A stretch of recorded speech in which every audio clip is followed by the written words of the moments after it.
Alors aujourd'hui, on se demande ce que signifie comparer des nombres, ranger des nombres, encadrer des nombres ou encore intercaler des nombres.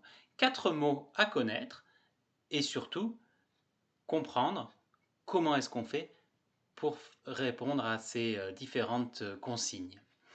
Alors, comparer. Comparer, ça veut dire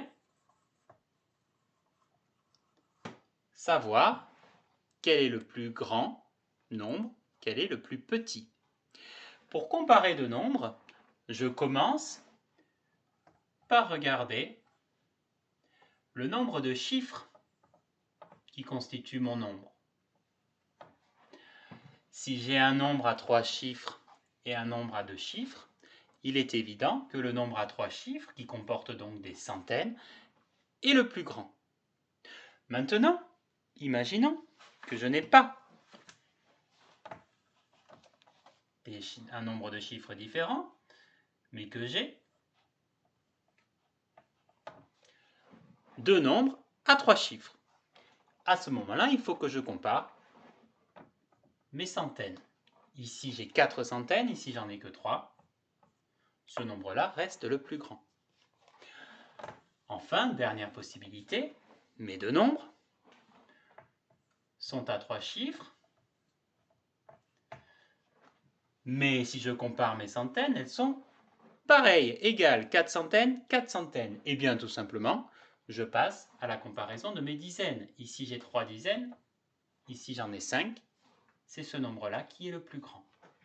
Je vais pouvoir écrire 438 est plus petit que, la pointe vers le plus petit, la bouche ouverte vers le plus grand, 457. Ce signe-là signifie est plus petit que.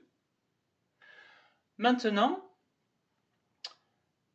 si je dois ranger des nombres, c'est que j'en ai un petit peu plus que ça, admettons 25,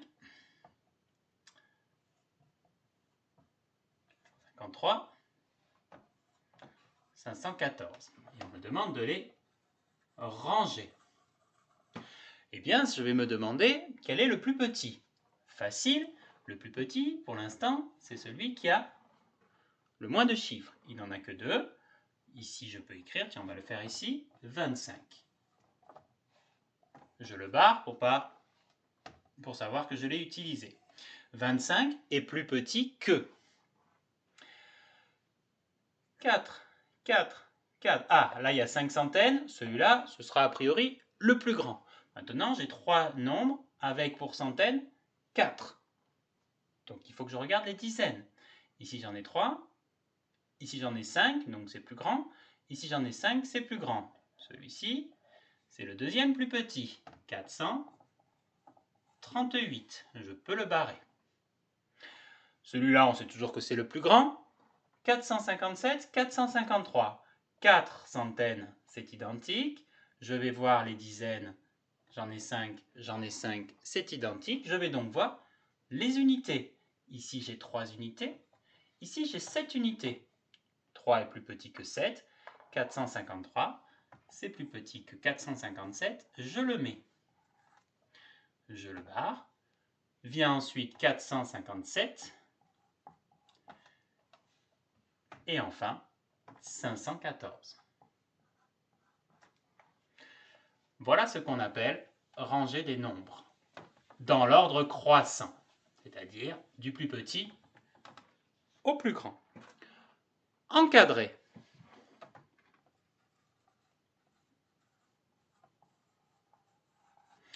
Encadrer, ça veut dire j'ai un nombre et je l'encadre entre le nombre qui vient juste avant et le nombre qui vient juste après. Si j'encadre quelque chose, si j'ai une image ici, pour l'encadrer, je fais des dessins des deux côtés, je les encadrer.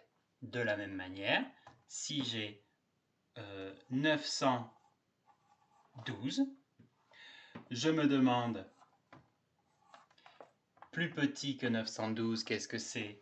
Eh bien 911, il suffit de savoir compter 911, 912, plus grand que 912, 913. Je viens d'encadrer 912.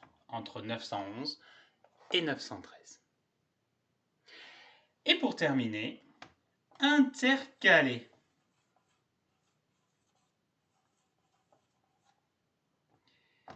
Eh bien, intercaler, c'est un petit peu comme si on me demandait de faire le contraire de ça. J'ai 911, j'ai 913, et puis je vais vous en rajouter un ici. 922.